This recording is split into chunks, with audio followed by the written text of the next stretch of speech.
Bonjour à tous et bienvenue sur ce webinaire qui s'adresse aujourd'hui aux professionnels de l'immobilier qui font partie ou pas encore de notre réseau de partenaires. Donc j'imagine qu'il y aura parmi vous des conseillers en gestion de patrimoine, des agents immobiliers ou toute autre profession qui peut être amenée à recommander des solutions d'investissement. Donc bienvenue à chacun et merci de votre participation à ce webinaire. Alors, on va dérouler aujourd'hui une présentation qui sera partagée sur votre écran. Au sommaire, on va aborder par une première partie relativement rapide une présentation du cabinet pour ceux qui ne nous connaissent pas encore. Et on passera ensuite assez rapidement dans le vif du sujet avec une présentation des arguments aujourd'hui pour l'investissement immobilier à l'étranger. On fera ensuite un focus sur les deux marchés qui sont nos marchés de prédilection, donc le marché américain et le marché canadien. Et on conclura enfin par la présentation du type de collaboration qu'on peut proposer aux partenaires qui souhaiteraient intégrer notre réseau. Alors rapidement, le cabinet, il a été créé en 2011, donc on a aujourd'hui 6 ans d'expérience. On est reconnu aujourd'hui pour notre expertise non seulement sur les marchés qu'on propose, mais également sur les processus d'achat et la mise en conformité, entre autres fiscales.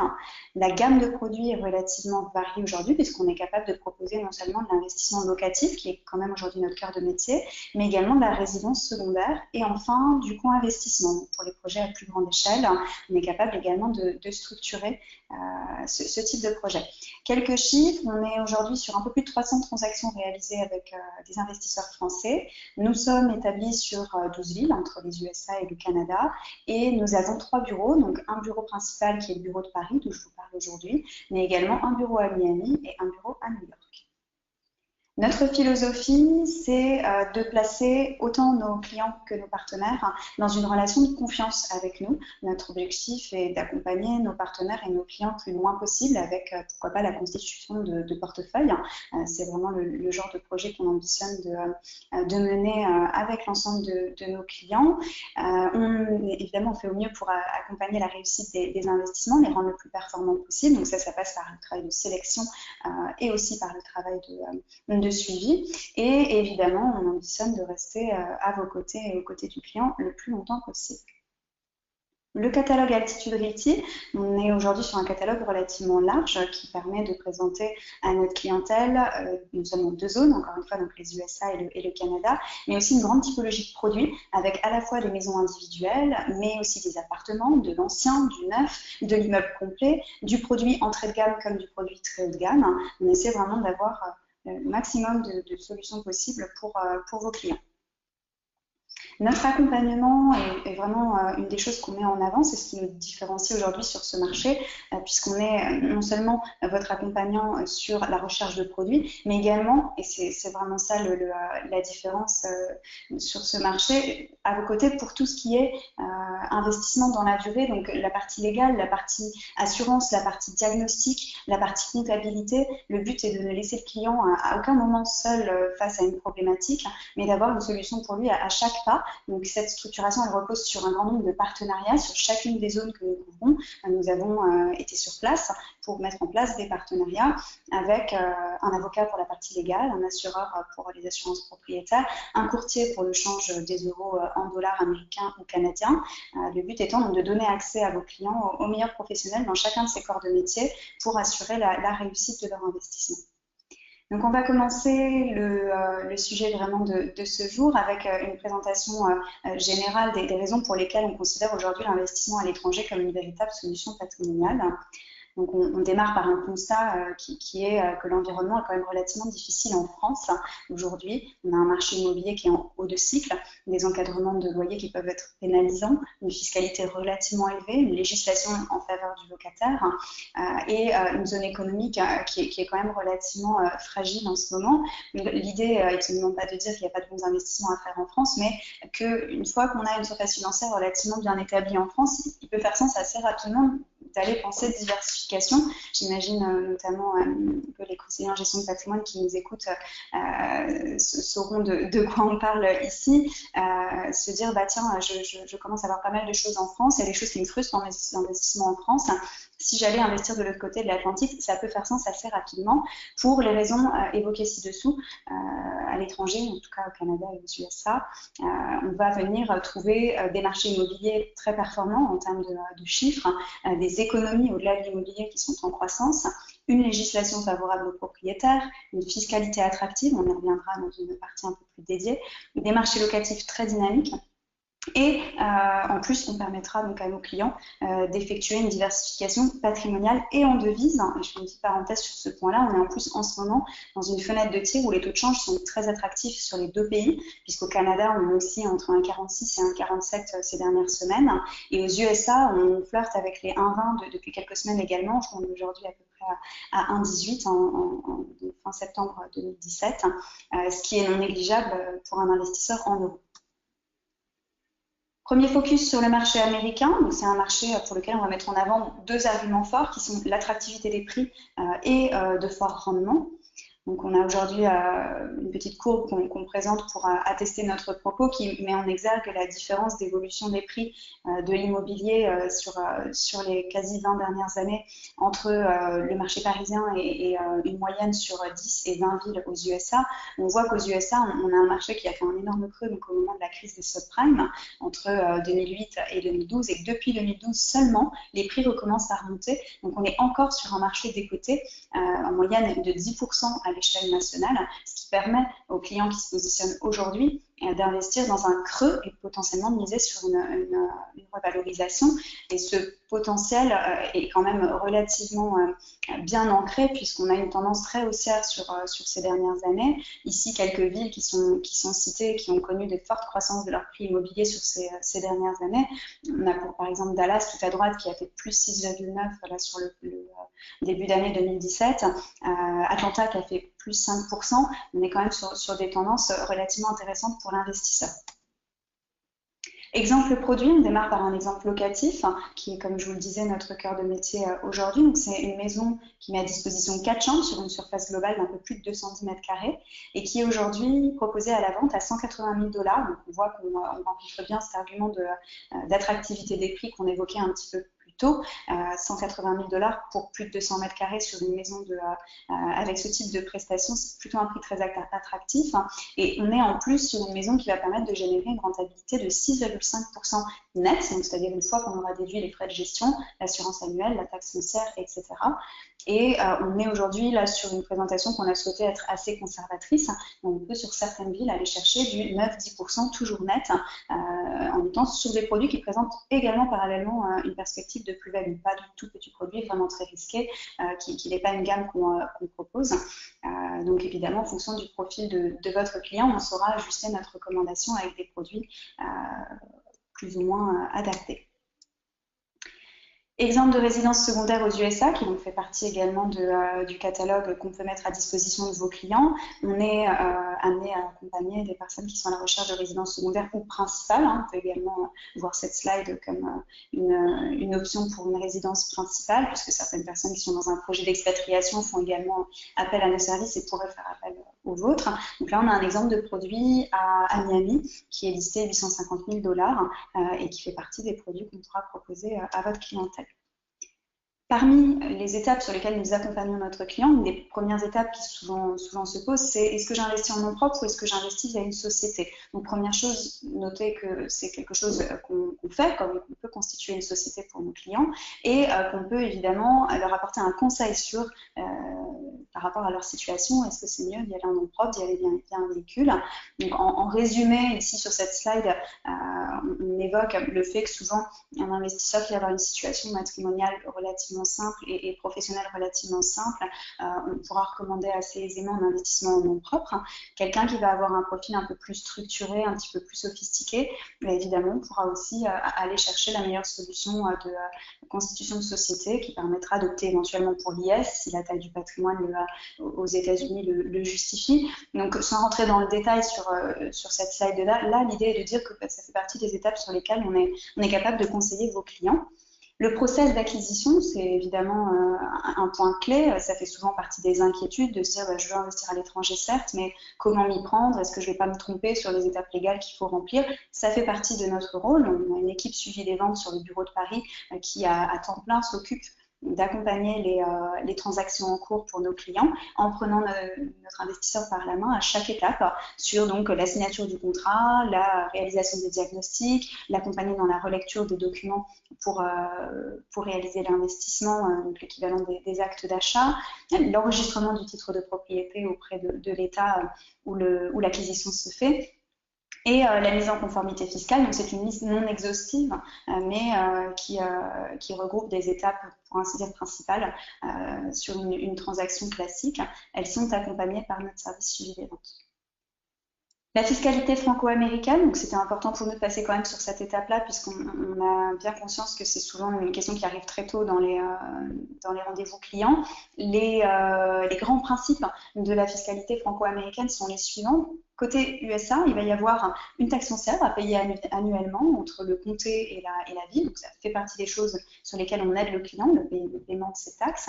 Il va y avoir une taxation de l'impôt sur le revenu, une taxation locale, qui va être sur des tranches d'imposition comprises entre 10 et 39,5%. La plupart du temps, les investisseurs immobiliers se trouveront dans la première tranche, puisqu'ils n'auront pas de revenus préexistants type salaire sur place.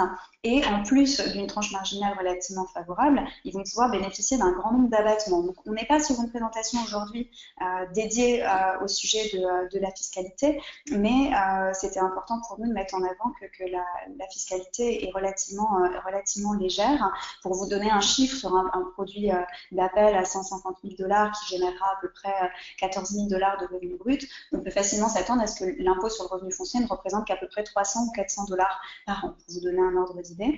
Et en termes de plus-value, on est sur une plus-value imposée à 20% aux USA. En France, on est attendu de redéclarer les revenus touchés à l'étranger, mais grâce à la convention fiscale franco-américaine, il va y avoir un mécanisme de crédit d'impôt qui va s'appliquer et qui va éviter la double imposition aux clients. Donc ça vaut pour l'imposition sur les revenus fonciers, mais également sur les plus-values. À noter que l'ISF inclut le patrimoine détenu aux USA, donc pour les clients qui sont assujettis, il faudra les intégrer dans l'assiette. Pourquoi investir aux États-Unis en résumé? Donc c'est simplement une vision imagée de tout ce qu'on vient de se dire pour résumer. On va donc revenir sur ces arguments. La diversification en devises qu'on a cité en début de partie, une diversification patrimoniale, une forte demande locative, une fiscalité avantageuse, un environnement juridique favorable aux propriétaires, des prix décotés qui permettent d'investir à des prix relativement bas et de forts rendements. Pour ce qui est du marché canadien, on va mettre en avant deux arguments majeurs qui vont être la possibilité de faire financer le projet sur place par une banque canadienne et un marché qui va plutôt reposer sur un potentiel de plus-value, une forte rentabilité à la différence des USA. Petite courbe pour attester notre propos sur le marché francophone qui est celui que nous couvrons. Aujourd'hui, le cabinet Titoubrity propose Québec et Montréal. On a un potentiel de plus-value qui repose en grande partie sur ce qu'on a pu observer côté anglophone ces dernières années. Donc c'est pour ça que sur cette slide, on a opposé le Canada anglophone et le Canada francophone. Il y a eu énormément d'investissements étrangers sur le Canada anglophone ces 10 dernières années, ce qui a fait exploser les prix. On voit sur ce graphique qu'à Vancouver, par exemple, le prix moyen d'un logement dépasse le $1 million canadien, alors que sur Montréal, le prix du logement moyen est encore en dessous de 370 000 $. Donc on est vraiment sur un phénomène de hausse des prix qui est en train de se reporter de ce qui s'est passé côté anglophone au côté francophone et qui est une des choses sur lesquelles on mise énormément pour nos investisseurs. La deuxième partie, donc avantageuse sur le Canada, c'est la possibilité de se faire financer. C'est relativement rare en dehors de la zone euro d'avoir des solutions de financement locales. Ça va permettre à vos clients de bénéficier de l'effet de levier. Alors les crédits sont un petit peu différents là-bas de chez nous. Je précise que la partie montage du dossier de crédit fait partie des choses sur lesquelles on accompagne vos clients avec un partenariat en place localement. Donc pour revenir à la typologie de crédit, on est sur des crédits hypothécaires, mais hypothèques portant sur le bien acheté au Canada. Donc, il n'y a pas d'apport en garantie d'un produit qui serait détenu au préalable. On est sur des taux fixes sur une durée de 5 ans qui sont compris généralement, donc là, en début de fin 2017 entre 2,5% et 3%. Donc, c'est pas aussi compétitif que ce qu'on a en France, mais à l'échelle internationale, ce sont plutôt des taux très attractifs. L'apport minimum, donc, qui est réglementé, c'est 35% pour les non-résidents. Et la durée d'amortissement peut aller jusqu'à 25 ans. Donc, c'est des conditions relativement favorables pour monter un dossier qui permettra de bénéficier de l'effet de levier. Exemple produit, je commence à nouveau par du locatif. Donc, on est ici sur un produit qui se trouve au cœur de Montréal, qui est un 2 pièces de 76 mètres carrés, un grand 2 pièces, qui est proposé au prix de 309 000 $ canadiens, ce qui représente à peu près aujourd'hui 210 000 €, donc vraiment à nouveau un effet de taux de change probant là, et qui va permettre de dégager une rentabilité de 4,4%. Donc ce qui est une rentabilité moindre à ce qu'on trouve aux États-Unis. On le disait en préambule, souvent la motivation pour aller investir au Canada, ce n'est pas nécessairement le rendement, même s'il est très honorable, mais plus la perspective de plus-value, l'effet de levier à l'international et le taux de change. Exemple de résidence secondaire ou encore de résidence principale, donc sur un produit un peu plus haut de gamme qui est proposé là à 750 000 $ canadiens, donc un tout petit peu plus de 500 000 €, qui est situé dans le quartier du Plateau à Montréal, qui met à disposition 3 chambres et qui fait plus de 150 mètres carrés. C'est également le type de produit qu'on peut aller chercher pour une clientèle qui souhaite s'installer sur place ou avoir un pied-à-terre. Pareil, aux USA et au Canada, on est en capacité d'accompagner le client sur le choix du meilleur statut d'investisseur en fonction de sa situation. Donc, il y a toujours la possibilité au Canada d'investir en nom propre ou via un véhicule local. À noter que le véhicule local pourra complexifier l'obtention d'un prêt. C'est un process un petit peu plus compliqué d'aller chercher un financement qui n'est pas impossible, mais un peu plus compliqué quand on est via une société. On a à peu près les mêmes arguments qu'on a vus tout à l'heure sur les USA pour identifier si on va plutôt avoir une recommandation en nom propre ou via société. On accompagne également sur le processus d'acquisition qui est un petit peu différent au Canada des USA. On va avoir des différences du type, aux USA tout à l'heure on ne l'a pas évoqué, mais la transaction passe par un avocat et pas par un notaire. J'ai cité l'avocat mais sans le mettre en opposition au notaire. Aux USA c'est vraiment un avocat qui s'occupe des transactions immobilières, alors qu'au Canada ça va être un notaire, donc ça ressemblera un peu plus à chez nous. Il va y avoir une procuration à établir au Canada, il faudra faire une procuration en France, ce n'est pas le cas aux USA où tout peut se faire à distance. Voilà, il y a des petites différences comme ça. C'est notre métier que d'avoir évidemment identifié ces différences en amont pour pouvoir accompagner vos clients sur chacune des étapes en conformité avec la réglementation du pays, bien évidemment. Donc encore une fois, notre équipe suivi des ventes est là pour accompagner pas à pas sur la réalisation de la transaction vos clients au Canada comme aux USA. La fiscalité, elle a le même mécanisme que celui qu'on a présenté tout à l'heure aux USA, donc c'est-à-dire qu'il y a à nouveau 2 temps, le temps canadien et le temps français. Il y a à nouveau une convention fiscale entre les 2 pays qui évite la double imposition, donc l'impôt sera payé encore une fois à la source, redéclaré en France, mais bénéficiaire d'un crédit d'impôt. Les petites différences à mettre en exergue, alors une taxe foncière qui est scindée en 2, une taxe scolaire et une taxe municipale. L'une sera payée annuellement, l'autre semestriellement. L'IR, il est également soumis à des tranches d'imposition marginale qui sont cette fois comprises entre 15 et 33%, avec une petite surtaxe pour les non-résidents, mais qui en règle générale va positionner le taux moyen qui s'appliquera à notre portefeuille investisseur à peu près 22% sur la taxation des revenus, et également un grand nombre d'abattements qui ne sont pas tout à fait les mêmes qu'aux USA. Il y a également un amortissement, mais qui, la dernière fois aux USA, était linéaire et qui là va être dégressif. Il y a des petites différences comme ça, qu'évidemment, encore une fois, on peut approfondir à l'occasion d'un rendez-vous téléphonique après cette présentation. Au niveau de la plus-value, un des avantages, c'est qu'au Canada, seulement 50% de la plus-value va être imposable. Et elle est imposable au taux d'IR, c'est assimilable à l'IR au Canada. À nouveau, attention, pour les clients assujettis à l'ISF, le patrimoine détenu au Canada entre dans l'assiette. Pourquoi investir au Canada? Donc encore une fois, en conclusion de cette partie, une image résumée des arguments qu'on met en avant. Donc un taux de change opportuniste, une diversification patrimoniale, une forte demande locative, une fiscalité avantageuse, un accès au financement, donc c'est là qu'on démarre les différences avec les USA, Un environnement francophone, c'est vrai que c'est assez basique comme argument, mais pour certains clients qui ont envie de se diversifier à l'international, mais qui ont une inquiétude par rapport au fait d'aller se positionner sur un marché dont ils ne maîtrisent pas la langue, le Canada est une excellente alternative. Et un marché d'acheteurs, comme on disait, des acheteurs locaux et étrangers qui sont en train de reporter massivement leurs investissements sur le marché francophone du Canada, donc des investissements australiens, américains et français de plus en plus, ce qui permet d'anticiper de belles évolutions de prix a priori pour les prochaines années. Donc en conclusion, le partenariat qu'on pourrait mettre en place ou qu'on a déjà mis en place avec vous, ce sera un simple rappel pour ceux qui font déjà partie de notre réseau. Donc notre volonté, c'est avant toute chose de mettre à votre disposition un maximum d'outils pour vous permettre de parler de cette offre à vos clients, de la maîtriser au mieux pour pouvoir la vendre le mieux possible. Donc pour ça, bien sûr, je ainsi que mes collègues sur l'équipe commerciale, nous tenons à votre disposition pour à la fois vous recevoir un rendez-vous dans nos bureaux du 9e ou vous parler par téléphone si vous êtes un peu plus loin, et on peut se déplacer également. Après, ce sont des choses qui se discuteront entre nous. Mais bien sûr, déjà, voilà, que l'équipe se tienne à votre disposition pour échanger. Et une fois que les choses sont mises en place, sachez que nous mettons à votre disposition des plaquettes papier qu'on peut envoyer évidemment à votre bureau, des présentations PowerPoint qui vous permettent de parler de notre offre à vos clients, un site web relativement explicite quand même qui vous permet d'avoir des produits disponibles en permanence.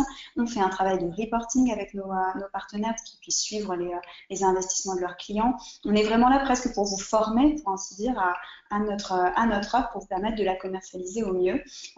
Donc n'hésitez pas à nous faire des demandes sur ce genre d'outils. Pour exemple, nos partenaires agents immobiliers, et du coup je m'adresse à ceux qui nous écoutent potentiellement aujourd'hui, on est tout à fait en capacité de venir créer des affiches co-brandées entre votre charte graphique et la nôtre, à venir positionner dans votre vitrine d'agence. Voilà, c'est des choses sur lesquelles on est tout à fait à l'écoute. Et évidemment, pour formaliser ce potentiel partenariat, nous mettons à votre disposition une convention qui vient établir les conditions de collaboration. Donc, ce contrat d'apport d'affaires est disponible sur demande. N'hésitez pas encore une fois à nous solliciter si vous avez envie d'aller plus loin pour que nous vous envoyions un modèle. Et donc, cette convention de partenariat entérine les conditions, entre autres, de rémunération du partenaire. Donc, pour ceux qui souhaitent aller plus loin, vous avez sur cette slide de conclusion nos contacts.